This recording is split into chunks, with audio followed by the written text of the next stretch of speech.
អត់ខ្វល់រឿងស្ថានីយ៍ទេដោយសារយើងដូចតែពេលយើងជិះឡានសាំងមួយសុទ្ធចឹងយើងដឹងតែគិតថាយើងទៅផ្លូវហ្នឹងឆ្លងកាត់ត្រូវមានស្ថានីយ៍នេះឡានដូចមិត្តភក្តិយើងចឹងតែណាយើងត្រូវទៅមួយវារហូតបាទអញ្ចឹងសុខភាពវា ត្រូវ សុខភាពរបស់យើង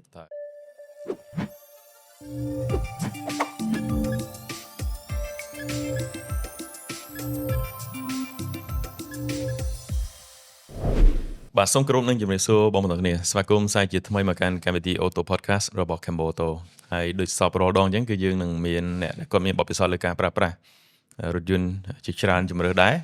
ហើយអ្វីដែលយើងផ្ដោតសំខាន់ទៅលើបទពិសោធន៍ពីមុនពេលដែលគាត់សម្រេចចិត្តមកប្រើប្រាស់រថយន្តនេះពេលបច្ចុប្បន្នចឹងកុំឲ្យខាតពេលយូរយើងទៅជួបជាមួយនឹងបងប្រុសវ៉ាន់ឌីទាំងអស់គ្នាជំរាបសួរបងបាទជំរាបសួរលោកសាបងអាចណែនាំឈ្មោះឲ្យបងប្អូនយើងបានស្គាល់ហើយក៏ដូចជារថយន្តដែលបងប្រើប្រាស់នេះពេលបច្ចុប្បន្នបាទជំរាបសួរខ្ញុំឈ្មោះសវណ្ណឌីបច្ចុប្បន្នខ្ញុំប្រើឡាន Lexus City 208បាទប្រភេទ hybrid ហ្នឹងហើយប្រុសស្អាតឡាន steel យ៉ាយុច្រើនមិននៅស្រឡាញ់ឡាន steel អត់ទេបងនៅស្អាតបងនៅរក្សាការតុបតែងបានស្អាតនិយាយទៅនៅស្អាតចូលចិត្តសង្ហាចង់ក្មេងយើងបងអូនទេឡើយអត់ទេចិត្តសង្ហាមកគាត់បើឡានគេឃើញឡានគេអត់ថាឡានមនុស្សចាស់ទេបាទគេថាឡានក្មេងៗបាទថ្ងៃមកចូលញ៉ាំគុយទាវក្មេងៗខំនងគ្នាមើលឡានដល់ឃើញម្ចាស់ចុះទៅគេលេងមើលបាទគេបែរមុខចេញសំខាន់ឃើញតែយ៉ាន់កង់ហ្នឹងដល់កហើយតានីថាតាក់ទាញហើយសូវចាប់ពីវីដេអូនេះទៅគេឃើញគេស្គាល់ហ្មងឡានហ្នឹងយ៉ាន់ទី2 spoiler បាទទី3ត្រឡោកកញ្ចក់ខាងបាទទី4ចំណាំងផ្លាតកាងក្រោមហ្នឹងខ្ញុំដោះចំណាំងផ្លាតចេញខ្ញុំដាក់ភ្លើងប្រាំងវិញបាទដោយសារភ្លើងប្រាំងវាតិចពេកDC វាភ្លើងប្រាំងមកជាងតែប៉ុណ្ណេះបាទបងដល់ពេលយើងជន់ប្រាំងបាត់ភ្លើអាកណ្ដាលក្រោម spoiler មួយទៀតដល់ពេលកាលហ្នឹងខ្ញុំគិតពីសុវត្ថិភាពខ្ញុំអាសាចេញចូលផ្លូវលឿនលឿនមេឃភ្លៀងខ្លាចគេមើលពីក្រោយអត់ឃើញបាទបងបាទអញ្ចឹងខ្ញុំឲ្យមិត្តភក្តិកំងអាភ្លើងពណ៌ក្រហមជំនួសនៅឡើយចំណាំងផ្លាតនោះទៀតបាទហើយតាឡានយើងបើកភ្លើងក្រហមគឺភ្លឺ4កន្លែងអូខេគេងាយមើលយើងពីក្រោយបាទបងអញ្ចឹងមុនដំបូងអាចដឹងបានទេបងមុនសម្រាប់ចិត្តមកប្រើ Lexus នេះពីមុនមកបងប្រើឡានអីខ្លះឆ្លងកាត់ឡានអីខ្លះបើរាប់ឡានពីដំបូងមកច្រើនណា6 7បាទចាំមើលឡានប្រើដំបូងបំផុតម៉ាទីសរបស់កូរ៉េបាទម៉ាស៊ីន 1.0 3 ស៊ីឡាំងនេះបាទជាអាហ្នឹងមួយរយៈឈប់ប្រើឆ្នាំងអ៊ុតបាទឆ្នាំងអ៊ុតឯអាតូសរបស់កូរ៉េដែរបាទនោះ4ម៉ាស៊ីនវិញបាទហើយប្រើហ្នឹងមួយរយៈមកប្រើ Corolla 95មកCorolla ហ្នឹងមួយរយៈមកដូរប្រើ Highlander ម៉ាស៊ីនប៉ុង2កាលនេះខ្ញុំប្រើ03បាទដល់ប្រើអាហ្នឹងបានជិត5ឆ្នាំខ្ញុំប្រើយូរជាងគេ Highlander នៅដោយសារវាអត់ខូចបាទHighlander នៅជិត5ឆ្នាំបាទខ្ញុំដូរមកជី330និយាយទៅតាមតនហ្មងពី Highlander មក330ព្រោះពេលហ្នឹងចាប់ផ្ដើមស្គាល់បងហើយបាទ330ហ្នឹងហើយដោយសារស្គាល់ពេល Highlander ហ្នឹងបាទ330ខ្ញុំជីបាន2ឆ្នាំលក់ដូរមកទិញ Rally បាទ Vivo Rally 020កាលនោះហើយ020នេះជីបាន2ឆ្នាំដែរជីបាទយូរបាទលក់ទៅក៏មកទិញ City 208នេះបាទចឹងក៏លក់ហ្នឹងខ្ញុំជី Morning Sun ខ្ញុំមាន Morning 2 Morning 05 មួយ08មួយបាទ05ហ្នឹងខ្ញុំប្រើជិត2ឆ្នាំដែរកំពុងសោលលឿនទៅមកទៅស្អីបាទបងតែគាត់ខ្ញុំអត់បខំទេខ្ញុំរត់តែ100អញ្ចឹងណា Morning ហ្នឹងខ្ញុំជី2ឆ្នាំទាំង08និង05ចូល3ឆ្នាំ08 2ឆ្នាំហើយបានខ្ញុំមកទិញ City នេះបានតែឆ្នាំជាងទេបាទបើគិតទៅសិតតែឡានពេញនិយមនេះពេលបច្ចុប្បន្នសូម្បីតែ Morning នៅបងប្អូនយើងប្រើច្រើន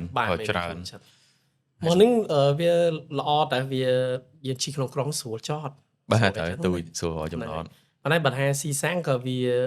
បើសម្រាប់អូនប្អូនក្មេងៗគាត់ជិះគាត់ថ្នមជាងអត់សូវស៊ីទេតែបើខ្ញុំចូលចិត្តដេប៉ាចាំវាស៊ីបាទប៉ុន្តែសួរថាគុណភាពមិនដែរល្អអូខេបងហើយទាមទារយើង maintenance តិចព្រោះវាងាយកាត់ច្រេះរាល់សាលាងសាស្មែយ៉ាងណាមិញដូចជាមានបទពិសោធន៍ច្រើនហើយតាំងពីឡានថ្មីក៏ធ្លាប់ជិះខ្លាញ់គោក៏ធ្លាប់ជិះហើយឡានមកទឹកអញ្ចឹង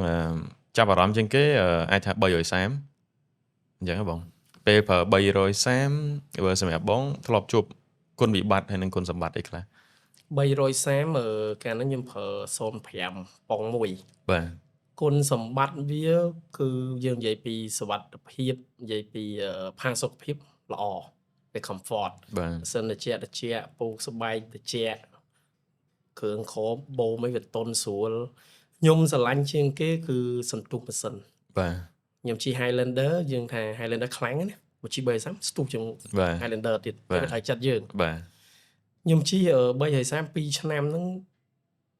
ច្រើនគីឡូ2ឆ្នាំខ្ញុំជិះទៅចូលមួយខែខ្ញុំជិះចូល 5000 គីឡូ ហ្មង ខ្ញុំជិះច្រើនខ្ញុំចុះតាមខេត្តកាលហ្នឹងខ្ញុំការនៅក្រុមហ៊ុនប្រេងហ្នឹងចុះតាមខេត្តមើលស្ថានីយ៍មើលការឋានមើលច្រើនដល់ពេលយើងជិះទៅផាសុខភាពល្អបើសម្រាប់កម្រិតស៊ីសាំងអត់បញ្ហាទេព្រោះវាម៉ាស៊ីនធំ បាទ វាចន្លោះពី10ទៅ12លីត្រតាមខ្ញុំជាន់ហ្នឹងណា បាទតែខ្ញុំចូលចិត្តជាន់តែជាន់វ៉ាខ្ញុំវ៉ាផ្ដាច់ទេខ្ញុំអត់នៅអកសើ បាទ តែដល់ពេលមួយរយៈក្រោយវាគុណវិបត្តិវាទៅទៅមួយកន្លែងដោយសារខ្ញុំប្រប៉ងមួយ បាទបង ពេលទិញឲ្យមិត្តភ័ក្តិប្រាប់មិត្តភ័ក្តិគាត់ជិះមុនណាគាត់ថាអូបើជិះប៉ងមួយវាងាយធ្វើទុកកន្លែងធ្វើទុកតែកន្លែងខាងស្ដាំហ៎ បាទ ខាងឆ្វេងអត់អីវាបែកសឹកគ្រាប់អត់លាស់ បាទ អញ្ចឹងខ្ញុំដូរកន្លែងអស់4ឈុតមួយរយៈហើយថ្លៃឯកាលហ្នឹងគ្រឿងកន្លែងវាថ្លៃមួយឈុតជិត$400 បាទ ហើយយើងទិញមួយជាងគេអត់លក់អីគេលក់ឈុតព្រោះវាមិនទឹកណា បាទបង ដូរ 3-4 ដងអញ្ចឹងទៅដល់ពេលហើយទៅក៏ចាប់អារម្មណ៍ Toyota Hilux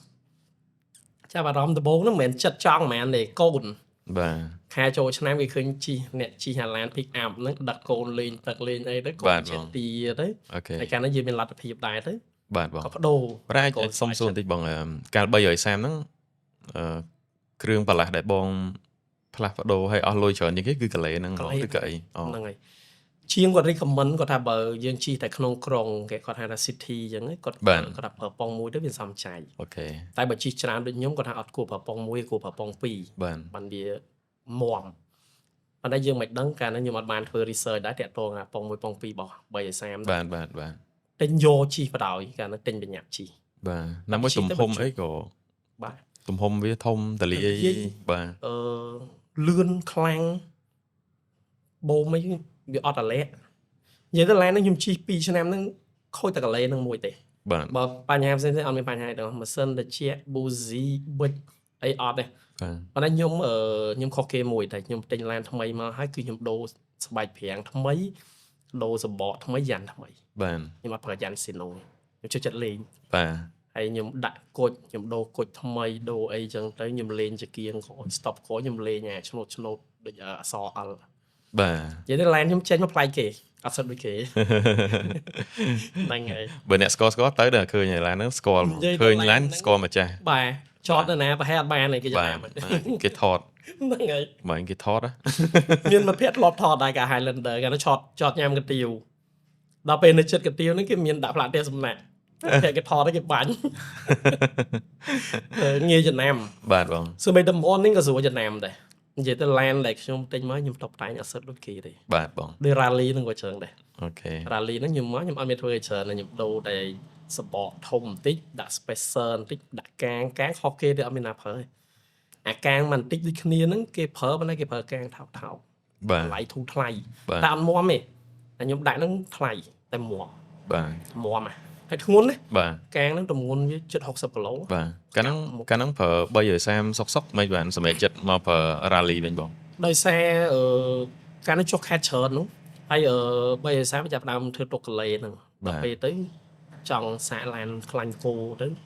ចង់ធ្វើឡានថ្មីអញ្ចឹងណា បាទ ហើយវាស្រួលអត្ថប្រយោជន៍វាស្រួល rally super វាស៊ីពេញតិច បាទ បើគិតទៅស៊ីតិចជាង330 តែ យើងជាន់មិនក៏វានៅស៊ីតិចជាង បាន 330 ផ្លូវលៀតស្រួលខ្ទង់ 3-9 លីត្រមែន បាទហ្នឹង បា ហើយ ទ ហើយrally បាក់តែមួយទេ បើយើងជិះលក្ខណៈគ្រួសារដើរលេងដឹកអីវ៉ាន់អីចឹងខាងក្រោយហ្នឹងដាក់អីវ៉ាន់អត់បានទេខ្លាចគេលួចត្រូវដាក់ក្លុប តែក្លុប ការពារ បាទ ទៀត បាទ ហើយខ្ញុំដាក់ក្លុបការពារមួយកាលហ្នឹងក្លុបហ្នឹងខ្ញុំដាក់អាថ្លៃអាល្អ បាទបង យើងអាចជន់អាចទ្រាំបាន$1000ជាង1200ជាង បាទបង ដើម្បីយើងចាក់សោតទុកអីវ៉ាន់ បាទ តែខ្ញុំស្រឡាញ់ឡានហ្នឹងវាយើងជិះចំណេញជិះក្នុងក្រុងក៏បានចុះខេត្តក៏បានហើយយើងចុះមើលដីធ្លីកាលមួយរយៈមុនខ្ញុំធ្លាប់ធ្វើខាងអចលនទ្របមួយបងនេះយើងចុះវាសែចុះ លុប អី បាន ហ្នឹងហើយមានការតាសមានអីប្រើបាន បាទ ហើយគាត់យើងមិនដូចបង off road ទេយើងគាត់តែផ្លូវភូមិផ្លូវស្រែហ្នឹង បាទប៉ុន្តែដូរកង់ដូរអីលេងឲ្យអស់ហើយ เตรียมហើយ ហ្នឹងហើយប៉ុន្តែខ្ញុំអត់ប្រើកង់ពួកសម្រាប់ដូចបង off road ទេខ្ញុំប្រើពាក់កណ្ដាលប្រើ AT បាទ all terrain អាហ្នឹងយើងផ្លូវបេតុងផ្លូវដីខ្ញុំយើងប្រើបាទបង ហ្នឹងហើយ និយាយទៅដោយសារបទពិសោធន៍ច្រើនហើយសូម្បីតែរបៀបរបបនៃការប្រើប្រាស់ហើយថែទាំហ្នឹងដូចលំអិតហ៎បង អូខ្ញុំប្រើឡានថែសាទ បាទបង មិនថាឡានទូចឡានធំឡានថ្លៃថោកអីទេ បាទ អត់តែរបស់ខ្ញុំប្រើខ្ញុំថែម៉ូតូក៏ដែរ បាទ តនេះខ្ញុំលាងហី ហ្នឹងហើយភាគច្រើនអត់សូវប្រឡាក់ឲ្យឡានមួយថ្ងៃ បាទឡានខ្ញុំលាងមួយអាទិត្យ2ដង ថ្ងៃអាទិត្យខ្ញុំឲ្យខាងហាងលាងឡានខាងថែសារយានយន្តហ្នឹងគាត់លាងឲ្យបាញ់បូមដីបាតខមអីចឹងទៅហើយចន្លោះថ្ងៃពុតថ្ងៃព្រោះខ្ញុំលាងខ្លួនឯងនៅផ្ទះខ្ញុំមានប្រដាប់លាងមានសាប៊ូមានម៉ាស៊ីនអីហ្នឹងដីខ្លួនឯងខ្ញុំស្រឡាញ់ឡានព្រោះមិនបាច់ខ្ញុំស្រឡាញ់ឡានដូចមិត្តភក្តិយើងចឹងតែណាយើងត្រូវទៅមួយវារហូត បាទ អញ្ចឹងសុខភាពវា តែ សុខភាពរបស់យើង តែវាល្អវាអត់មានបញ្ហាយើងទៅណាក៏មានសុខភាពដែរ បាទបងហើយរយៈពេល2ឆ្នាំមួយ Hilux បទពិសោធន៍ល្អតែមានបទពិសោធន៍ដែលមិនល្អទេបង បទពិសោធន៍មិនល្អមានមួយតែញមកដំបងអាលាក់ អាលាក់ហើយមួយទៀតឃ្លោងដំបងខ្ញុំអត់ទាន់កលកង់លៀនចេញអត់ទាន់ដូរសបកខ្ញុំប្រើសំណុំស៊ីន ខ្ញុំចូលចិត្តបួងផ្លូវកែងអីតែស្ងាត់ខ្ញុំបួងដល់ពេលបួងទៅរៀងកលែង បាទបង ដល់ពេលណែនាំពីបងប្អូនយើងក្រុមរ៉ាលីហ្នឹង បាទ កាលហ្នឹងបងចេកគាត់ណែនាំទៅខ្ញុំដាក់ស្វេបាដាក់អីចឹងទៅគាត់បានច្រើនស្វេបាជួយបានច្រើន បាទបង កាលហ្នឹងខ្ញុំបួង corner ណាឡៃ stop Mercedes ផ្លូវ60ម៉ែត្រ បាទ លឿនបែរជា40-50ទាញ ដល់ពេលក្រោយឡើងខ្ញុំភាសាមួយក្រុម rally យើងទៅគាត់ឲ្យដាក់ស្វេបាដាក់អីហ្នឹងទៅដាក់ដល់ខ្ញុំទៅបួងនៅហ្នឹងមួយសាទៀតចង់ខ្ញុំសាកមួយសាទៀតអត់អី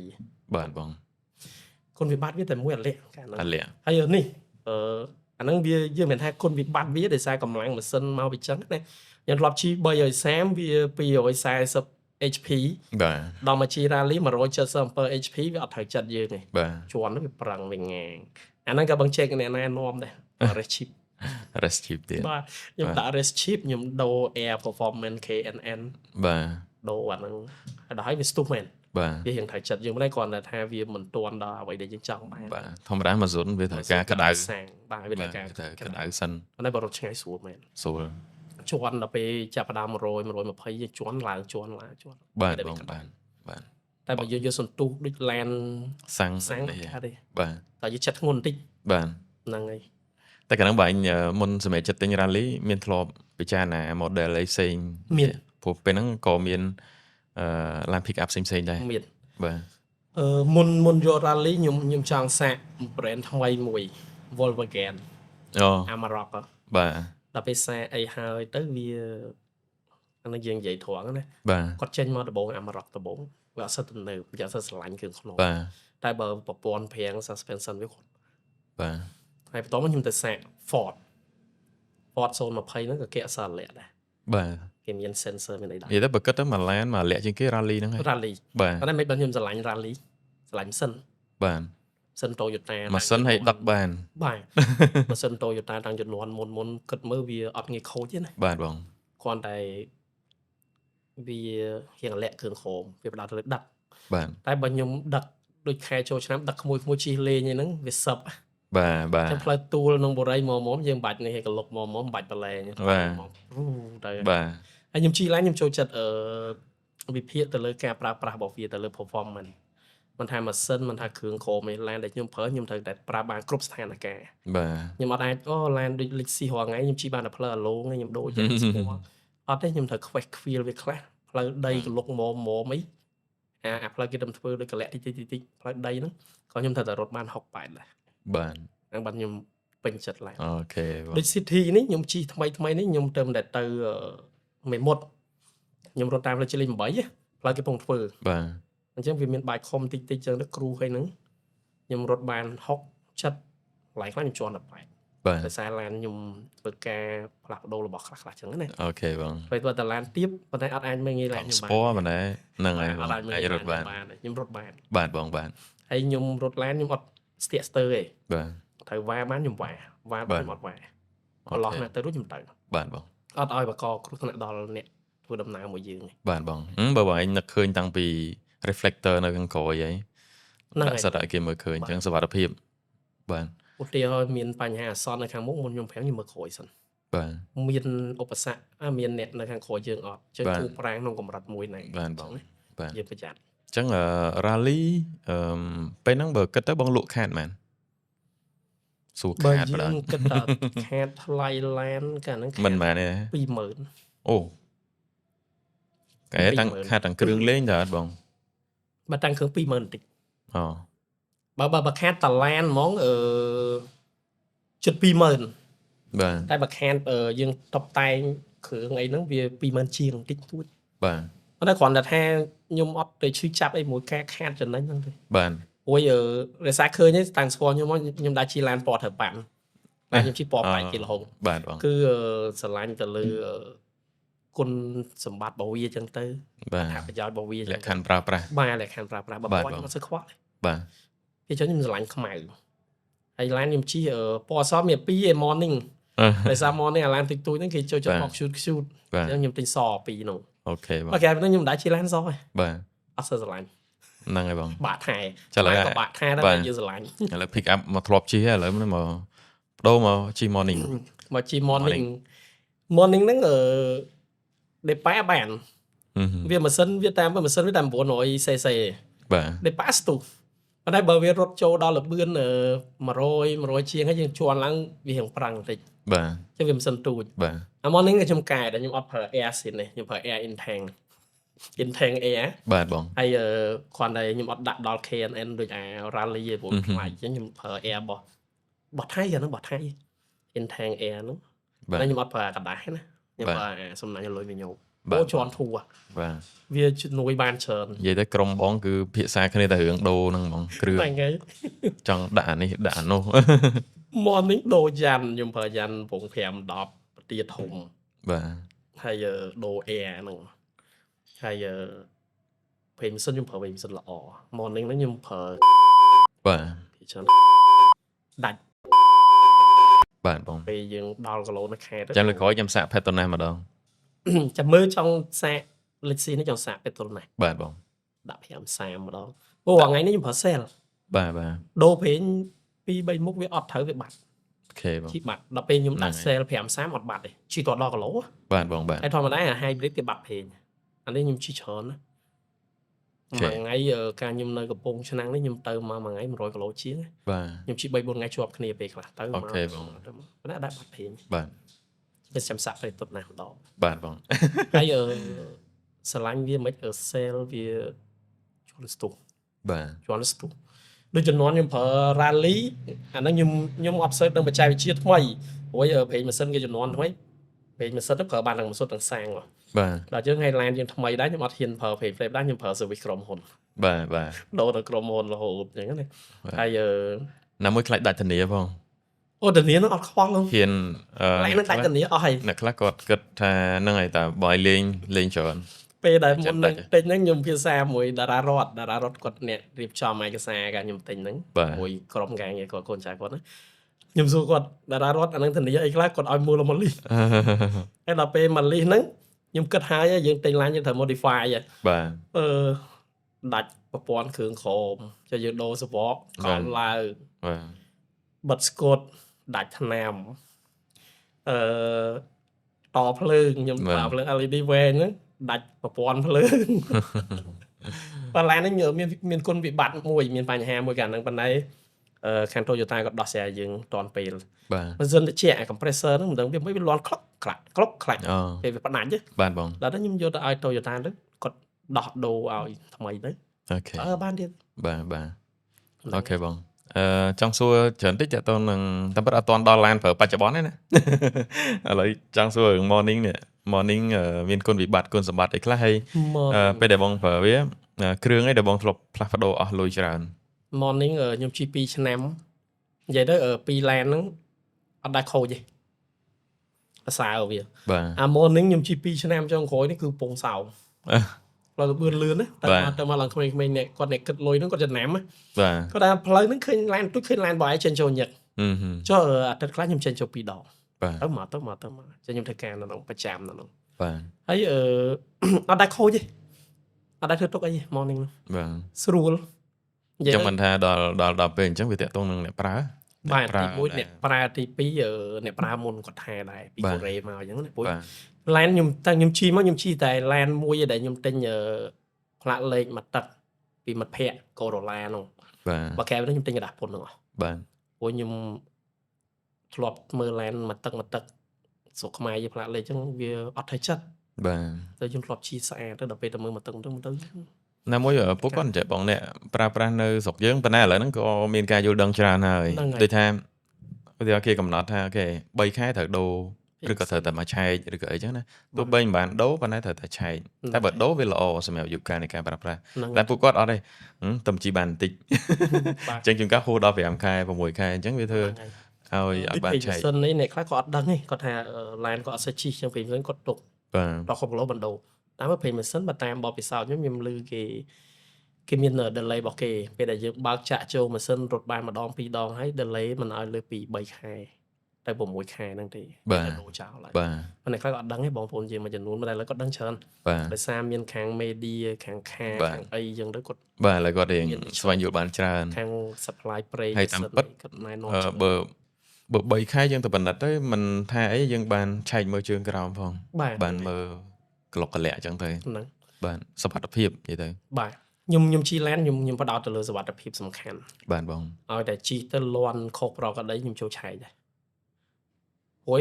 គ្រឿងដង្គុំខ្លះរបស់ LAN វាអត់ load នៅលើ tableau check system check អី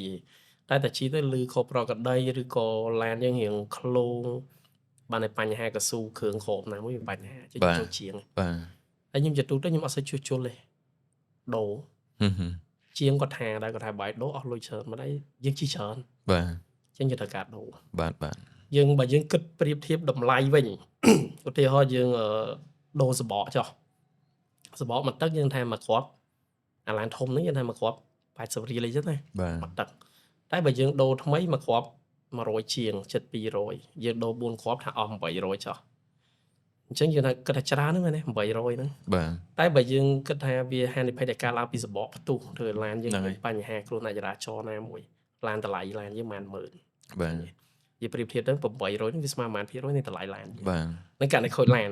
chứ បើករណីខូចដល់មនុស្សទៀតហ្នឹងហើយយើងអាចប្រៀបធៀបបានទេបាទយើងគួរចំណាយលុយតិចតួចហ្នឹងដែលយើងគិតថាច្រើនសម្រាប់នៅលុយក្នុងកប៉ាល់ប៉ុន្តែវាមិនច្រើនទេសម្រាប់សុវត្ថិភាពយើងនិងសុវត្ថិភាពយានយន្តយើងបាទព្រោះចាស់ស្ដាយឥឡូវក៏រៀងមានជំរើសច្រើនដែរដូចយើងមាន silent មានអីតម្លៃធូរថ្លៃតែប៉ុតដូចបង2AX ហ្នឹងសឹកត្រូវហ្នឹងខ្ញុំមកសួរដែរបាទនៅតែ Iran នៅ3ថែម1ដែរព្រោះអីឥឡូវហ្នឹងពេលដែលទិញ 2AX មកខ្ញុំដូរយ៉ានដូរសបកហ្នឹងទៅសបកតែលេខ2អូដូរចោលបងដូរចោល3ថែម1ដល់ពេលគេទៅសារនិយាយពី silent 3ថែម1ខ្ញុំចេះចង់សួរដែរមានលេខដូចអត់ព្រោះខ្ញុំប្រើនេះកំពុង18ដូច8ស៊ីកន្លះទីមានទៅបាទហ្នឹងហើយព្រោះឥឡូវខ្ញុំជីបាន1ឆ្នាំជាងបាទប្រហែលបន្តវា1ឆ្នាំទៀតខ្ញុំជិះទូទៅ3ឆ្នាំខ្ញុំដូរឲ្យសបកបាទបងព្រោះវាមាន delay វាហើយមួយទៀតយើងជីច្រើនបាទហើយជាសារចោះ5ថ្ងៃតែមួយយើងក៏អាចមើលដែរថាតើវាសឹកកម្រិតណាដែរខ្ញុំអត់សឹកនេះរឿងមួយឯងប៉ុន្តែខ្ញុំបដោតមួយទៀតខ្ញុំមើលខ្លួនឯងការប្រេះបាទទៅជួនកាលយើងចោះយូរប្រេះបាទដូចបបពិសោធន៍ rally ហ្នឹងខ្ញុំទិញមកដំបូងក៏ប្រេះដែរសបកតែប៉ុតណារឿងគ្រឿងម៉ាស៊ីនមួយតែអត់ប្រើវាបញ្ហាបាទហ្នឹងហើយបាទតើយើងប្រើហើយតែដូរខ្ញុំដូរម្ដងបាទខ្ជិលយើងដូរម្ដង2ដល់ពេលវាមានបញ្ហាស្ដាយក្រូចហ្នឹងហើយបងចឹងដូរតែពីអាថ្មីវាទទួលបន្ទុកខ្លាំងហើយបាទហ្នឹងហើយចឹងដូរមួយឈុតឲ្យវាស្មើគ្នាបាទដល់ចឹងវាអត់មានបញ្ហាអីស្ដាយក្រូចបាទចុះកាលបងប្រើ morning មានកន្លែងសេវាកម្មណាដែលអាចឲ្យបងដែលគាត់ចង់ប្រើ morning ដែរចឹង morning ចាំមើលជាទូទៅខ្ញុំមាន2ជាងបាទជាងនេះមួយដើម្បី back up មួយករណីជាងក៏ល្វត់ទៅជាងមួយនេះតែបើសម្រាប់ morning បងប្អូននៅក្រុម morning គាត់ដឹងហើយកន្លែងការ៉ាគាត់នៅផ្លូវហ្នឹងដែរមុខតិចទៀតបងសាមែនបាទការ៉ាគាត់ដឹងឈ្មោះអីទេប៉ុន្តែខ្ញុំចាំឈ្មោះគាត់ឈ្មោះបងសាមែនគាត់ពីមុនមកគាត់ធ្លាប់ធ្វើការនៅក្រុមហ៊ុនគៀអូខេហ្នឹងខ្ញុំមើលប្រវត្តិគាត់ហ្នឹងណាគាត់ធ្លាប់ធ្វើការនៅក្រុមហ៊ុនគៀគាត់បើកការ៉ាខ្លួនគាត់ទៅហួសរក្សាបន្តិចទៅនៅស្ដាំដៃបាទបង គាត់ជំនាញ morning ហ្នឹង អូខេបង ជំនាញ morning កាលហ្នឹងmorning ខ្ញុំអា08ហ្នឹងមានបញ្ហាស្អីគេទេម្ដងនេះយកដល់ឲ្យគាត់មើលដែរងាប់មកប៊ិនមួយវាញាក់ហ្នឹងហើយដល់គាត់ check ទៅឃើញងាប់មកប៊ិនខ្ញុំឲ្យគាត់ដូរមកប៊ិនហើយដូរអាខ្សែ Bozy ហ្នឹងមកឈុត បាទ ហើយគាត់ recommend ណា អូខេបង ដល់ទៅដូរតាមគាត់ហើយមែនដល់ពេលយើងដូរទៅគឺប្រព័ន្ធភ្លើងរត់ស្រួលហើយយើងជាប់បានវិញតែខ្ញុំជិះឆ្ងាយបាទ100គីឡូក្នុងក្រុងប្រហែលលីត្របង100គីឡូបើជើងខ្ញុំចូល9លីត្រ ប៉ុណ្ណឹងក៏តិចដែរបង ដេប៉ា ក្នុងក្រុង តែបើប្អូនគាត់អ្នកជីហ្មងតែ6លីត្រអីទេ អញ្ចឹង គាត់អត់ដេប៉ាបើខ្ញុំដេប៉ាច្រើន ខ្ញុំជិះក្នុងក្រុងហើយបានតិចទៀតស៊ីតិច មកនេះស៊ីតិចទេ អូ ហើយគុណសម្បត្តិវានៅក្នុងពេញស្រួលចត បាទ ចតណាក៏បានដែរ ហ្នឹងវាខ្លីទូច បាទបើផ្លូវស្ទះហើយតែ pass app ទៅបានខ្ញុំទៅតាម pass app បាននៅ morning បាទ ប៉ុន្តែយើងឃើញពីក្រៅវាទូចដល់ពេលចូលក្នុងទលាយ បាទ ទលាយដោយសារគាត់ធ្វើអញ្ជាងទ្វារគាត់រៀងសំចាយកន្លែងចូលទៅក្នុងទលាយដែរខ្ញុំបើកនិយាយទៅបើកលបឿនលឿន2ម៉ោងដូចគ្នានោះខ្ញុំរត់ថេ100ទៅយកចេញពីក្បាលលបឿនលឿនខ្ញុំរត់100រហូតទៅណា បាទ ហើយខ្ញុំឈប់សម្រាមម្ដងនៅកំពង់សិលា2ម៉ោងដល់កំពង់សោមតិច បាទ អត់ខំទេបើមេឃភ្លៀងទៅខ្ញុំបើកត្រឹម7 8 ហ្នឹងហើយ នឹងមេឃភ្លៀង បាទបាទ បើកទៅ ចុះដូរគ្រឿងអីគេអស់ច្រើនអីគេសម្រាប់ morning ហើយការថែទាំ និយាយទៅ morning ហ្នឹងវាខ្ញុំជិះវាអត់ដែរខូចសោះហ្មងវាខូចតែ Bozy ហើយអាខ្សែ Bozy មកឈុតម្ដងហ្នឹងខាងហ្នឹងដូចជាមិនដល់$70ខាងហ្នឹង បាទ អត់តិចទេប៉ុន្តែខ្ញុំដូរប្រេងម៉ាស៊ីនដូរនៅឃើញហើយ កាលហ្នឹងវាញាក់ម៉ាស៊ីនពេលដែលយើងឈប់ stop វាខ្ទោដល់ឡាន បាទ ដល់មកឲ្យបងសាមែនក៏ឆែកឲ្យទៅងាប់កស៊ូជើងម៉ាស៊ីនហើយកាលហ្នឹងមកឈុតហ្នឹងដូចជាចិត្ត100ខ្ញុំឲ្យគាត់ដូរមកឈុតហ្មង បាទ ដល់ពេលទៅគាត់ជួយ check មើលឲ្យទៅឃើញអាខ្សែ Mobin ហ្នឹងវាចាស់គាត់ដូរអាហ្នឹងមកឈុតទៀតមកឃើញហើយវាមិនខូចអា Mobin ខូច Bozy ទេហ្នឹងហើយជើងម៉ាស៊ីន បើគាត់ទៅអ្នកជិះបាទ ជើងម៉ាស៊ីនហ្នឹងដូរហើយខ្ញុំឮដំបូងគាត់ប្រម៉ូទគាត់ថាបងប្អូនប្រើ morning អីដូរជើងម៉ាស៊ីនស្ងាត់ដូចឡាន hybrid ខ្ញុំអត់ជឿទេ បាទ ចាំមើលថ្ងៃណាទៅជួបបងម្ដងមើលចិត្តធ្លាប់ចូលចេញក្រុម morning ហ្នឹងចេញ trip មួយគ្នាបាន2 trip ដែរមួយពួកគាត់ ដល់ពេលវិញខ្ញុំដល់គាត់ដូរមែនដូរឲ្យឡានលេងញាក់មកដូចឡាន hybrid មែនណាខ្លាំងខ្លាយគាត់ហ្នឹង បាទ គាត់ប្រើគាត់ថាគ្រឿងហ្នឹងគាត់កំងពីកូរ៉េមកហើយអត់យូរទេដោះចាប់ចូល បាទបង ល្អរបស់គាត់និយាយគាត់ល្អប្រម៉ូទឲ្យគាត់ទៅចុះ បាទអត់អីនិយាយទៅចង់ឲ្យថាដោយសារ morning ក៏បងប្អូនយើងប្រើច្រើនហើយអញនិយាយថាឡានហ្នឹងចង់និយាយទិញជិះទៅអត់ខាតហ្មងវាអស់ឲ្យខាត និយាយទៅឲ្យតែ brand Kia ហ្នឹងគាត់ហ្នឹង បាទអូខេ គាត់ធ្វើល្អ បាទបង morning ហ្នឹងខ្ញុំជិះអា08ហ្នឹងខ្ញុំទិញមក6000ជាង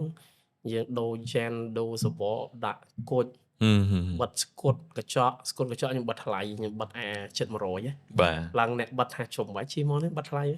ខ្ញុំចង់សួរដែរ បាទ វាមិនសិនចេះវាចេះឲ្យមកនេះមិនដែរខ្ញុំចង់បិទទៅកុំឲ្យវាកាហាយដៃយើងដែរ បាទបងបាទ បិទអស់កាលនោះដូចជា$65 បាទបាទ បិទលេខចិត្តសាដេប៉ូ អូខេបងអញ្ចឹងបន្ទាប់ពី morning មកឡានបច្ចុប្បន្ន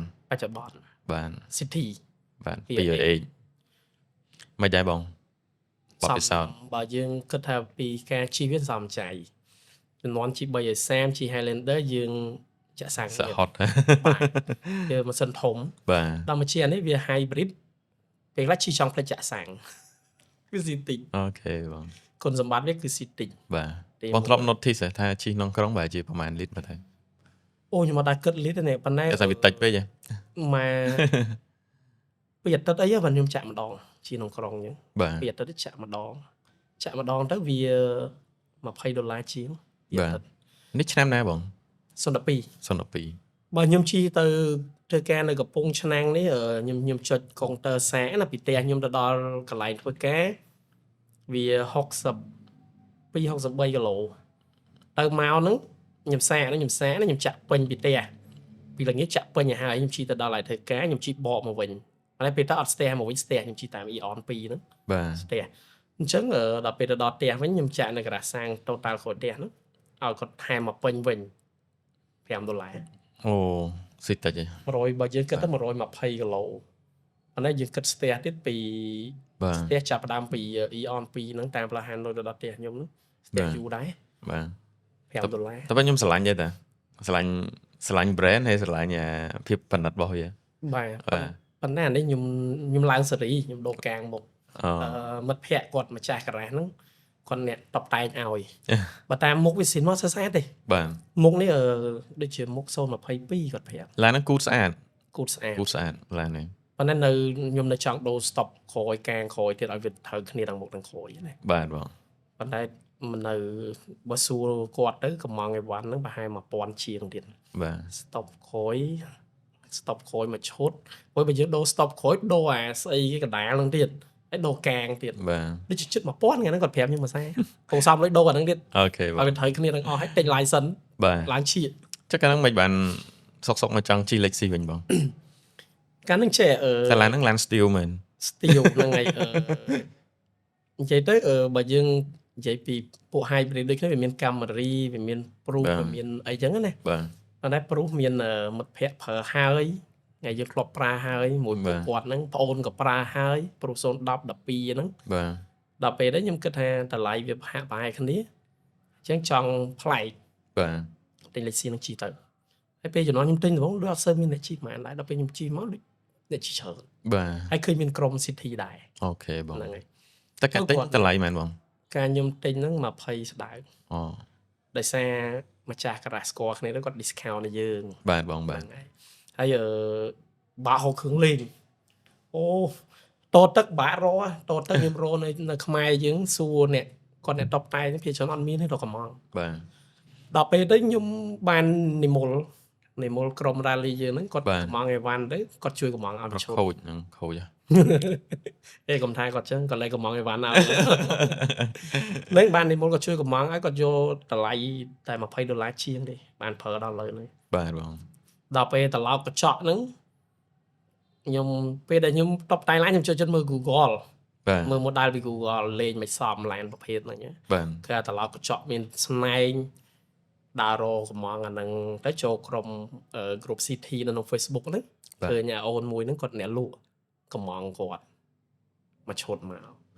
ហើយ spoiler ហ្នឹងបងហ្នឹងក៏លក់គ្រឿងប្រភេទ spoiler ប្រភេទអីហ្នឹងច្រើនណាសួរគាត់spoiler morning ដាក់ CT ត្រូវអត់គាត់ដាក់បានដូចគ្នាឲ្យគាត់យកមកដាក់ឲ្យដល់ផ្ទះបាទហើយយកកបោនដូចគ្នាដើម្បីស៊ីមួយកញ្ចក់អាតាកញ្ចក់កបោនតែមានប្រយោជន៍spoiler ពេលយើងដាក់ទៅយើងបើកលឿននេះទៅវាអត់សូវជួយទប់រេគូតក្រោយព្រោះឡានខ្ញុំកលកពស់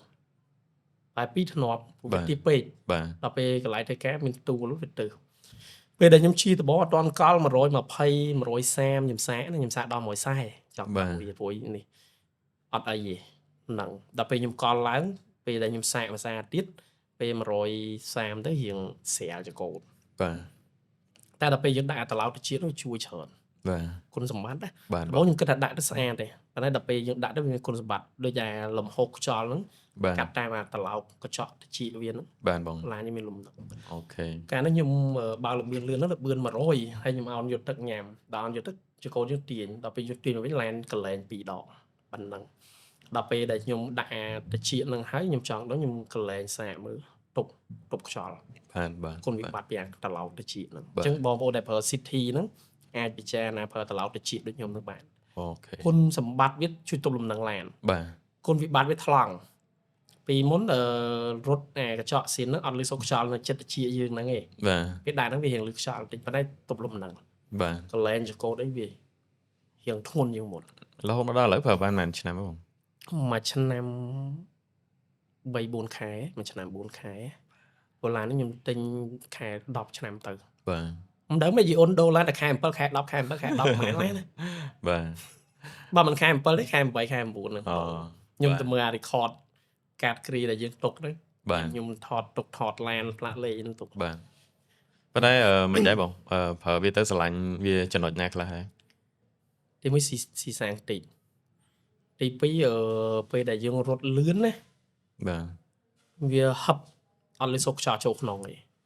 វាតែលឺរំខានតិចពេលដែលខ្ញុំដាក់ត្រឡោកទៅជីកហ្នឹងមានទៅជីកស្នែងហ្នឹងឯងបាទអត់លឺសូរខ្យល់ចូលក្នុងទេហើយប្រាំងដឹងទេតែសារដឹងលេខស៊ីប្រព័ន្ធប្រាំងវាស្បើតព្រោះនឹងនៅនឹងមកអត់អូសទេបាទតែអាលាក់បន្តិច ព្រោះវាប្រភេទ land sport បូមវាមិនអាចទន់បានទេវាអត់លាក់ដើម្បីទប់លំនឹងហ្នឹងហើយតែជីដឹងអានេះវាក្រាបបាទវារត់លឿនទៅបាទតែណាមួយដោយសារបងកលឡងអីផងហើយដល់ពេលខ្ញុំកលទៅវារៀងកលែងវិញបន្តិចបាទប៉ុន្តែដឹងស្រាប់ឲ្យស្រុកយើងតើយើងកលបន្តិចតែខ្លះទូលអីទៅវាក្លុកវាអីចឹងណាប៉ុន្តែមិនអីទេខ្ញុំមិនសូវបើកលឿនដែរលបឿនលឿនបើថាធម្មតាខ្ញុំបើកចន្លោះពី80ទៅ100អញ្ចឹងបាទបើឡៃណាស្ងាត់ទៅខ្ញុំបើកដល់120អញ្ចឹងណាបាទហ្នឹងហើយមានគុណវិបត្តិអីបងម្នាក់បងគុណវិបត្តិទៀបគុណវិបត្តិនឹងទៀបហ្នឹងយើងទៅផ្លូវឡៃខ្លះទៅវាខ្ពស់វាទូលវិញយើងបាក់ដែរប៉ុន្តែគ្រាន់តែថាវាមិនបញ្ហាអាហ្នឹងទៅធម្មតាស្អីវាមានគុណតែយើងជិះយូរទៅវាដឹងរបៀបវាទៅស្របហើយវាដឹងថាផ្លូវណាទៅណាយើងគួរទៅផ្លូវណាយើងមិនគួរទៅបាទហើយទូលយើងគួរឡើងចំណិតសក់ឬក៏មិនចឹងណាបាទចុះដល់ពេលការថែទាំអីបច្ចុប្បន្នព្រោះ Lexi ក៏មានផ្លូវការប៉ុន្តែសម្រាប់ការផ្លាស់ប្ដូរប្រេងម៉ាស៊ីនឬក៏ថែទាំអីអត់នេះផងខ្ញុំអត់ទៅក្រុមហ៊ុនផងដោយសារបច្ចេកវិទ្យាអញ្ចឹងយើងដឹងខ្លះចឹងណាខ្ញុំប្រើ LAN ច្រើនខ្ញុំចាប់ផ្ដើមបើក LAN ដំបូងនៅឆ្នាំ98បាទបងដល់ខ្ញុំសិក្សាវិវាច្រើនអញ្ចឹងទៅបញ្ហាខ្លះចឹងយើងភាសាមួយជាងយើងដែលជាម៉ូយើងប្រចាំអញ្ចឹងណាបាទហើយបើពេកម៉ាស៊ីនខ្ញុំសារលបងផ្លាស់ប្ដូរទៅចឡើងទៅត្រូវ sale ហ្នឹងវាល្អបាត់ពេកម៉ាស៊ីននេះសន្ទុះវានៅធម្មតាដែរបើយើងនិយាយពីការប្រើប្រាស់គេថាខ្ញុំប្រើ cost ស្បាច់ហើយព្រោះវា020បាទប៉ុន្តែម៉ាស៊ីននេះចាស់ហើយតាំង02នោះអញ្ចឹងការសឹករេចវាកាត់ឡើងហើយអញ្ចឹងខ្ញុំមកដូរប្រើ530ហ្នឹងទៅពេលដែលខ្ញុំប្រើទៅវាអត់បាត់ប្រេងទេហើយបើសម្រាប់សន្ទុះវានៅបានជន់បានធម្មតាទៅតាមកម្លាំង horsepower របស់វាហ្នឹងបាទតែខ្ញុំចង់ដាក់ recipe ចង់ដាក់អីដែរបើតែអត់ហ៊ានខ្លាចព្រោះយើងអត់ដែរប្រើនៅដាក់ទៀតប៉ុន្តែជន់ហោះហើយវាប៉ុន្តែយើងទទួលយកបានហើយវាមិនទាន់ដល់កម្រិតដែលយើងចង់បានណាបាទចង់សាកដាក់ recipe ដាក់ស្អីប្រព័ន្ធជំនួយកម្លាំងប៉ុន្តែចេះអត់ហ៊ានព្រោះវា hybrid ផងអីហ្នឹងខ្លាចដាក់ទៅវាមានបញ្ហា system អីចឹងណាបាទដល់ចឹងចេះនៅស្ទាក់ស្ទើបើ air ដូរហើយair ដាក់air performance ណា KNN ហ្នឹងទៀតហើយបាទអូខេបងថ្ងៃមុនដាក់ហើយតែតាំងពីប្រើមកធ្លាប់ដូរអីអស់លុយច្រើនជាងគេថ្ងៃមុនជួលមកចកោតអូខេវាពេលដែលយើងកាច់វាក្លឹកទៅថាដូរប៉ុន្តែបងជាងហ្នឹងគាត់ម៉ួយគាត់ផ្ដល់យោបល់ថាមិនបាច់ដូរបងជួលបានទេហើយជួលឲ្យដូរក្នុងនេះពាក់កណ្ដាលអញ្ចឹងក៏យើងស្ដាប់តាមគាត់គាត់អ្នកជំនាញបាទជួលទៅអស់ពាក់កណ្ដាលអស់$75អូខេហើយថ្ងៃមុននោះពេលដែលទិញដំបូងដូចប្រើបាន 3-4 ខែវាខូចអាគុយមកប្រទេសដូរអាហ្នឹងមកប្រទេសវាលោតឆេកដល់ពេលទៅបងជាងគាត់ដោះមកទៅខ្ញុំមកគាត់វាស់ទៅគាត់ថាខ្សោយតែមួយហ្នឹងឯងខ្សោយយ៉ាងនេះដូរតែមួយហ្នឹងទៅហើយឥឡូវជីមួយឆ្នាំជាងអត់ដែរអីទេបាទអត់មានបញ្ហាអីទៀតហ៎វានិយាយទៅយើងទី1យើងទិញអ្នកស្គាល់គ្នាអញ្ចឹងទៅគាត់ឲ្យឡានល្អទី2យើងថែរក្សាប្រើប្រាស់ខ្ញុំ maintenance ល្អបាទម្ចាស់ការ៉ាសដែលគាត់លក់ឡានខ្ញុំគាត់ជួបសឹងរងថ្ងៃគាត់ថាឡានបាយពេលលក់ខ្ញុំវិញគាត់ថាមិនបាច់មើលឡាននិយាយថ្លៃយកហ្មងបាទចុះដូចរសារនិយាយឡានខ្ញុំថ្មីរហូតបាទថ្មីខ្ញុំជូតខ្ញុំលាងហើយសាប៊ូលាងឡានខ្ញុំទិញតែថ្លៃមួយធុងទូចមួយដូចជា2លីត្រអាហ្នឹងខ្ញុំយ៉ាងនេះទេបាទ$8ខ្ញុំលាងអាហ្នឹងបាទហើយដល់ពេលលាងឡានខ្ញុំលាងនៅការ៉ាសរៀងគាត់បាទអញ្ចឹងណាបាទបងការ៉ាសដែលគាត់យកចិត្តទុកដាក់គាត់ប្រើសម្ភារៈរបស់ល្អដែរបាទក្នុងក្រៅស្អាតនិយាយទៅបើរក្សាចូលមើលឡានខ្ញុំមិនចាញ់ឡានខ្លាញ់គោឯគ្រឿងក្នុងខ្ញុំថែ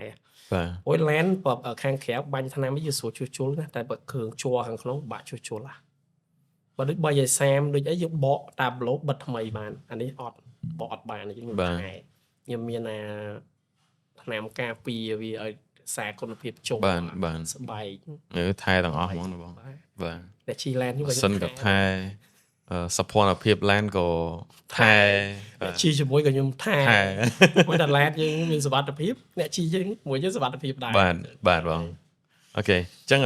មានពាក្យពេចន៍អីបងប្អូនថ្ងៃនេះជជែកបានច្រើនហើយអាចមានពាក្យពេចន៍អីសម្រាប់អ្នកដែលកំពុងចង់បានឡានបណ្ឌិតអន្សំចៃឲ្យចូលរួមក្រុមមួយ CTP អាហ្នឹងបើសម្រាប់ខ្ញុំនិយាយទៅឥឡូវឡានវាមានច្រើនប្រភេទបាទអញ្ចឹងអ្វីដែលខ្ញុំផ្ដាំផ្ញើទៅបងប្អូនគឺខ្ញុំបានថាផ្ដាំផ្ញើទៅតាក់ទងទៅនឹងការថែរក្សាការ maintenance បាទ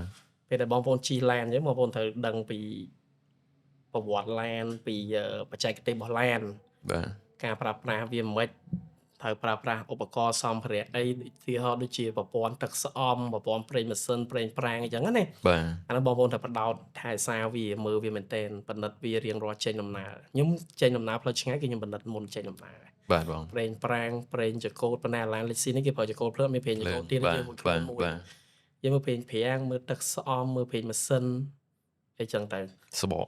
សបកកង់ខ្យល់កង់យើងវត្តទៅនឹងសុខភាពយើងបាទហើយបើសម្រាប់ថាឡានណាល្អជាងឡានណាហ្នឹងវាអាស្រ័យលើយើងថែវាទេបាទឧទាហរណ៍ដូចខ្ញុំឧទាហរណ៍ឡានកូរ៉េឡាន Morning ខ្ញុំជិះទៅមកកំពង់សោមវាអត់ខូចទេដោយសារខ្ញុំ maintenance វាល្អ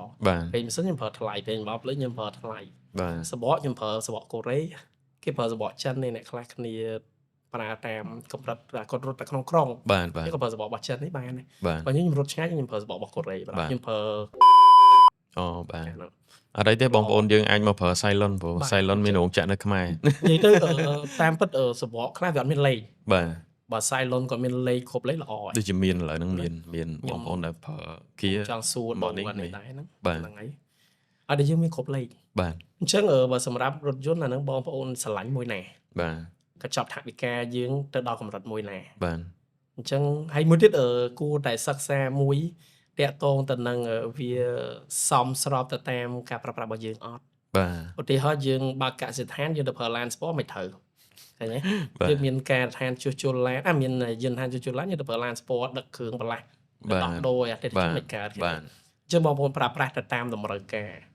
អាជីវកម្មអាជីពមុខរបររបស់បងប្អូនត្រូវប្រើឡានប្រភេទណាយើងប្រើប្រភេទហ្នឹងបាទបងយើងនៅការយ៉ាឡាយើងនៅ office យើងអាចប្រើ sedan SUV អញ្ចឹងទៅបាទឬក៏ប្រភេទ truck pick up មួយចំនួនហ្នឹងក៏វាទំនើបដែរឆ្លាញ់ប្រើទៅបាទវាចឹងដូចខ្ញុំប្រើតាមបរិបទតាមតម្រូវការរបស់យើងការងាររបស់យើង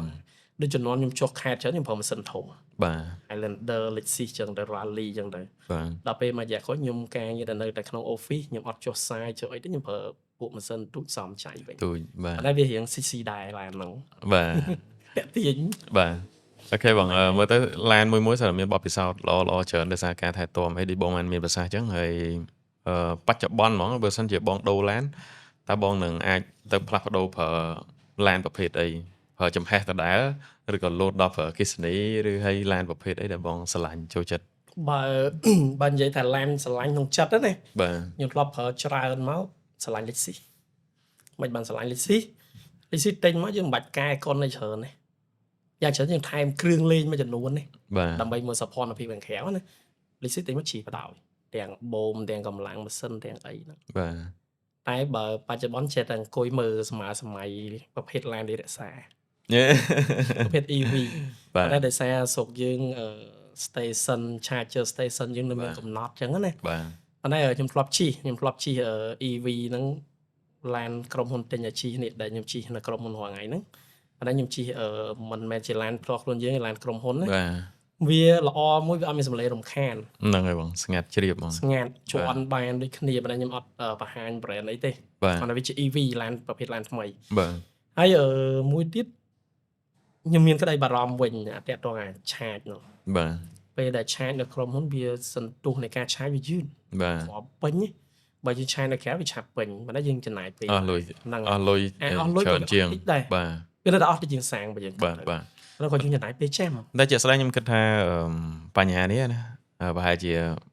បងលើក្រោយនឹងទៅ EV បន្ទាប់ពីបងទទួលព័ត៌មានព្រោះឥឡូវយើងឃើញខាងអគ្គិសនីកម្ពុជាក៏គាត់ចាប់ផ្ដើមពង្រីកស្ថានីយ៍ច្រើនតាំងឯកជននឹងរដ្ឋច្រើនឡើងចេញច្រើនហើយស្ថានីយ៍ប្រេងយើងមួយចំនួនគាត់មានដាក់ EV charge បាទឥឡូវចាប់ផ្ដើមដាក់ EV station ហើយឥឡូវដូចជាឥឡូវចាប់ផ្ដើមមានកម្មវិធីរួមមួយដែលមានហ្មងអាចមើលដឹងថានៅកន្លែងណាចិត្តកន្លែងណាបាទមានស្ថានីយ៍ចឹងល្អហើយបើនៅក្បែរនេះមាន super fast charge ហ្មងកម្លាំង320 វ៉ាត់អីសាកលឿនបើថ្ងៃភាគច្រើនមានតែ120វ៉ាត់អីបើស្រឡាញ់បើខ្ញុំមានលទ្ធភាពខ្ញុំចង់ទិញ Tesla ដែរបាទមួយមិត្តភ័ក្ដិខ្ញុំមួយគាត់ធ្វើ doctor នៅអាមេរិកហ្នឹងគាត់ជិះ Tesla ខ្ញុំជិះសួរគាត់ជិះសួរពីឡានពីអីអញ្ចឹងគាត់និយាយពី performance វាល្អបាទតែបើនៅស្រុកយើងនេះខ្ញុំឃើញដូច Mazda បាទ Mazda ខ្ញុំស្រឡាញ់អាទីប6 EZ6 បាទយើងស្អាតបាទនឹង Mazda ហើយមួយទៀត ស្រឡាញ់សាក់ steel ហ្មង Kia នោះក៏ស្រឡាញ់ EV5 SUV វាបាទ EV5 Kia EV5 អាហ្នឹងមិត្តភក្តិខ្ញុំគេជិះបាទមើលទៅតំណងដែរតែឥឡូវប្រកួតប្រជែងច្រើនណាឡានហើយបើមួយទៀតប្រភេទរបៀបដូច Alpha ហ្នឹងចដូនមួយគាត់ក្មួយចដូនមួយគាត់ជិះបាទថ្ងៃមុនអត់បានជិះមួយគាត់ទេគាត់សុំមើលរបស់គាត់ Xpeng អូ X9 បាទហ្នឹងអាហ្នឹងរដ្ឋបណ្ឌិតទៀតបាទអូស្អាតណាបាទហើយនឹងគាត់ហើយខ្ញុំហ្នឹងដូចគ្នាអញ្ចឹងចូលចិត្តឡានចូលចិត្តអីចឹងឥឡូវហ្នឹងគាត់មាន Ford គាត់មានឡានច្រើនណាបាទដល់ឥឡូវហ្នឹងគាត់ជក់ចិត្តមួយ EV ហ្នឹងគាត់ថាស្ងាត់ស្រួលបាទហើយលឿនបាទគាត់ថាលឿនណាខ្ញុំតែពេលគាត់ប្រាប់ប្រើទៅប្រហែលជាដូចខ្ញុំដោយសារយើងបបពិសោធន៍ល្អមួយ EV ហើយអត់ខ្វល់រឿងស្ថានីយ៍ទេដោយសារយើងដូចតែពេលយើងជិះឡានសាំងមួយសុទ្ធអញ្ចឹងយើងដឹងតែគិតថាយើងទៅផ្លូវហ្នឹងឆ្លងកាត់ត្រូវមានស្ថានីយ៍នេះឆាចមិនបាទត្រូវមាននេះអញ្ចឹងយើងដឹងអស់ហើយអញ្ចឹងពេលយើងទៅតែធម្មតាដូចបងមានភាសាអញ្ចឹងវានៅមានកម្រិតហ្នឹងហើយបាទប៉ុន្តែតិចទៀតខ្ញុំគិតថាវាសន្ទុះនៃការគ្រប់គ្រងកាន់តែខ្លាំងហើយដោយរដ្ឋាភិបាលយើងគាត់លើកទឹកចិត្តរឿងឡានអគ្គិសនីអញ្ចឹងទៅពុននាំចូលអីមកធូរជាងឡានចំហេះយើងប្រើ EV យើងការពីបរិស្ថានបាទបំពុលកាត់បន្ថយបំពុលបានច្រើនបាទសំចៃហើយដូចយើងប្រើ EV អញ្ចឹងឥឡូវប្រទេសទូទាំងសកលលោកគេមាន solar បាទប្រព័ន្ធ solar ដើម្បី save energy ហ្នឹងដើម្បីយកមកឆាចចូលឡានយើងបាទដូចនៅស្រុកខ្មែរយើងក៏មានដែរចាប់ផ្ដើមមានហើយស្ដីនៅខាងដូចជាបាត់ដំបងប្រទេសមានជ័យអី solar farm នៅស្រុកខ្ញុំមានដែរបាទគឺឃើញទៅសិប្រទេសគេរៀបហ្មងអញ្ចឹងយើងជួយបរិស្ថានបាទបងកាត់បន្ថយបំពុលបរិស្ថានកាត់បន្ថយកម្ដៅផែនដីអញ្ចឹងណាធ្លាប់មានបងម្នាក់ដែលគាត់ប្រើដែរហើយគាត់ជា fan ដែរគាត់ឆាតមកខ្ញុំថាបងឯងដាក់ផ្ទះបងឯងដាក់ solar មួយបងកុំឲ្យអស់លុយទៀតគាត់ថាដាក់ដំបងអស់ថ្លៃប៉ុន្តែគាត់ថាប្រើបានរយៈពេលយូរឆ្នាំយើងចំណេញបាទគាត់ទៅអគ្គិសនីចំណេញហើយគាត់ចង់ឲ្យយើងមកប្រើ solar ថែមទៀតគាត់ថារឹតតែចំណេញទៀតហ្នឹងហើយsolar វាចំណេញដែរប៉ុន្តែវាតម្លៃទៅតាមទំហំដែលយើងទិញដែរបាទប្រាស់ដល់កម្រិតណាដូចយើងទិញភ្លើង30 ampere 30 ampere 10 ampere អញ្ចឹងដូចគ្នាប៉ុន្តែត្រូវអានឹងយើងទៅទិញ license ពី DC ដែរបាទយើងដាក់ solar តែយើង install solar តែបើយើងដាក់តិចទេបើយើងមិនសូវអីអាហ្នឹងខ្ញុំអត់ច្បាស់ខ្ញុំធ្លាប់ដឹងតែធំនៅក្នុងសហកម្មដូចខាងរោងចក្រសហគ្រាសធំយើងត្រូវការ license ពីខាង DC អញ្ចឹងណាបាទអូយប្រព័ន្ធភ្លើងយើងដឹងស្រាប់ហើយតែប្រហែលមានគ្រោះថ្នាក់បាទអូខេបងអរគុណបងខ្លាំងមែនតើសម្រាប់ការចំណាយពេលវេលាចែកម្លែកបានច្រើនថ្ងៃនេះបានបបពិសោធន៍ច្រើនហើយចាប់អារម្មណ៍ផ្លិចក៏រឿងបងប្រើ morning ហ្នឹងហើយខ្ញុំគិតថាមានបងប្អូនយើងដែលគាត់ជិះ morning ហ្នឹងគាត់ស្ដាប់ទៅគាត់បានបបពិសោធន៍ល្អហើយយ៉ាងណាក៏បានបង្ហាញការ៉ាស់ចឹងសម្រាប់បងប្អូនគ្នាដែលជិះ morning ហ្នឹងបាទហើយដូច City 208អីហ្នឹងគឺបានបបពិសោធន៍ច្រើនពីបងហើយសម្រាប់បងប្អូនគ្នាដែលមានចម្ងល់មានសំណួរអីហ្នឹងអាចជួយការសួរនៅក្នុង comment នៃវីដេអូបើត្រូវហៅបងមកជួយចែកម្លែកទៀតយើងហៅគាត់មកទៀតគាត់ចិត្តល្អហ៎អត់អីទេអត់មានពេលចែករំលែកបានបងចែករំលែកអ្វីដែលយើងដឹងណាបាទព្រោះឥឡូវបងប្អូនយើងគាត់ស្រួលគាត់ងាយស្រួលក្នុងការធ្វើ research ព័ត៌មានតាក់ទងយានយន្តតាក់ទងអីនេះវាទលំទលាជាងមុនពីមុនយើងចង់មើលតាក់ទងរថយន្តយើងត្រូវទិញទស្សនាវដ្តីរថយន្តបាទទិញឲ្យវា update តាម version ទៅទៀតយើងចំណាយលុយដល់ឥឡូវអត់ទេយើងមានតែ Facebook មានតែទូរស័ព្ទដៃអ៊ីនធឺណិតយើងអាចសិក្សាបានតែប៉ិតបងគួរបង្កើត page មួយសម្រាប់ចែកម្លែកឡានដែលបងប្រើអញ្ចឹងទៅដល់ឥឡូវនៅប្រើ CT 208ហ្នឹងអាចចែកម្លែកបានច្រើនខ្ញុំគិតថាយ៉ាងណាមិញការថែទាំការប្រើប្រាស់នៅត្រូវការអ្នកដែលគាត់មានបទពិសោធន៍ដូចបងអញ្ចឹងដើម្បីចែកម្លែកបើដូចខ្ញុំអត់ទេខ្ញុំគ្រាន់តែតាមព័ត៌មានទេប៉ុន្តែគាត់ថាយើងមានបទពិសោធន៍លើការប៉ះឡានច្រើនតែប៉ុណ្្នឹងទេតែបើឲ្យស៊ីជម្រៅដូចអ្នកប្រើប្រាស់ហ្មងអត់ទេដូចបងដឹងកលុកកលាក់អស់ច្រើនអញ្ចឹងខ្ញុំគិតថាអាចបើបងនេះជួយចែកម្លែកបងប្អូនយើងឲ្យបានច្រើនមួយចេះពេលដែលខ្ញុំមុនខ្ញុំទិញឡានណាមួយអញ្ចឹងខ្ញុំ Google មើល specification របស់ឡានហ្នឹងមើលអីចឹងទៅដល់យើងទៅ YouTube ចឹងទៅមើល crash test មើលកម្រិត star គេហ្នឹងចឹងទៅឡានដែលខ្ញុំចូលចិត្តមើលដំបូងគេគឺខ្ញុំមើល horsepower តែបន្ទាប់មកខ្ញុំមើល top speed បាទខ្ញុំចូលចិត្តបើកលឿនបើខ្ញុំមិនលឿននេះខ្ញុំចូលចិត្តដេប៉ាបាទបងចឹង horsepower ហើយកម្លាំងរមូលវាបាទប៉ុណ្ណា horsepower ប៉ុណ្ណា top speed វាប៉ុណ្ណាយើងមិនប្រើដល់ top ទេប៉ុន្តែលក្ខខណ្ឌខ្លះយើងត្រូវការប្រើដែរបន្ទាន់ណាមួយចឹងណាបាទបងបាទចេះមើលទៅ យើងប្រើអត់អស់លទ្ធភាពវាទេបើយើងចេះមើលដល់ឥឡូវកាន់តែងាយស្រួលហើយឥឡូវ AI បងអីបងបើសាមុនត្រូវការភាសាដូចបងអីយើងមានចេះភាសាច្រើនទៅវាស្រួលតែឥឡូវភាសាបាទ AI ឥឡូវក៏មានភាពងាយស្រួលប៉ុន្តែពេលខ្លះក៏ត្រូវការបាទការយកមកផ្គងគ្នាដែរថាតើវាត្រូវអត់និយាយទៅវានៅក្នុងរបាយការណ៍សរសេរវាអត់ដូចអនុវត្តផ្ទាល់ទេបាទការអ្នកបច្ចេកទេសគាត់ជួយណែនាំបន្ថែមអញ្ចឹងបានបងអូនមានការងារធ្វើនៅតែការនេះសំខាន់អញ្ចឹងហើយបានគេការសិក្សាគេមានរៀនពីគេហៅថារៀននៅក្នុងថ្នាក់ហ្នឹងគេហៅថារៀនពីទ្រឹស្ដីហ្នឹងបាទហើយនឹងការអនុវត្តហើយអនុវត្តបាទព្រោះជួនកាត់ទ្រឹស្ដីសរសេរអញ្ចឹងដល់ពេលអនុវត្តវាចេញកំហុសឆ្គងវាចេញផលវិបាកផ្សេងបាទឬក៏ជួនកាត់ទ្រឹស្ដីសរសេរអញ្ចឹងដល់ពេលយើងអនុវត្តទៅយើងចេញចំណុចល្អណាស់ផ្សេងបន្ថែមបាទបងបាទចេញមកយើងអត់ដឹងមកអូខេបងអញ្ចឹងអរគុណបងច្រើនមែនតើសម្រាប់ការចំណាយពេលវេលាចែកម្លែកបានច្រើនហើយអាចមានប្រធានបទក្តៅកគុកច្រើននៅក្នុងនេះខ្ញុំគិតថាអាចចែកម្លែកបងប្អូនយើងបានច្រើនអញ្ចឹងជាចុងក្រោយអរគុណបងប្អូនទាំងគ្នាសម្រាប់ការតាមដានទស្សនាវីដេអូមួយនេះហើយក៏អរគុណផងដែរសម្រាប់ក្រុមហ៊ុន PICG ដែលជាក្រុមហ៊ុននាំចូលចែកចាយសបកកង់ Max Cylon នៅកម្ពុជានិងប្រេងម៉ាស៊ីនលំដាប់ថ្នាក់ពិភពលោក Max Petronas អញ្ចឹងចង់បានការថែទាំបាទមានគ្រប់ហ្មងមានសបកកង់មានប្រេងពី PICG ហើយអរគុណបងដូចគ្នាបងដែរអញ្ចឹងពីខ្ញុំរក្សាជាមួយនឹងបងប្រុសសវណ្ឌីប្រុសស្អាតចូលចិត្តឡានបែប steel សូមអរគុណហើយនឹងសូមជម្រាបលាបាទជម្រាបលាបងដូចគ្នាជួបគ្នានៅវីដេអូក្រោយ